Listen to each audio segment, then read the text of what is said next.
மாதங்களிலே சென்னை மண்டலத்திலே இது போல 2 கூட்டங்கள்,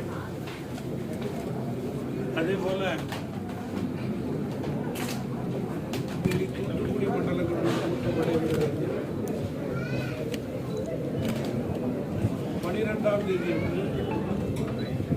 மதுரை மண்டலத்தினுடைய கூட்டம் நடைபெறும். சட்டமன்ற தேர்தலுக்கு முன்பு எந்தெந்த வட்டார, நகரம், பேரூராட்சி பகுதிகளிலே தமிழ் மாநில காங்கிரஸ் கட்சிக்கு தொய்வு இருக்கிறதோ அந்த தொய்வுகள் கலைய இயக்கம் கூட்டணிக்கு மேலும் தமிழ் மாநில காங்கிரஸ் கட்சியினுடைய தேர்தல் வியூகங்களின் அடிப்படையிலே இது போன்ற கூட்டங்கள் தொடங்கியிருக்கிறது. வருகின்ற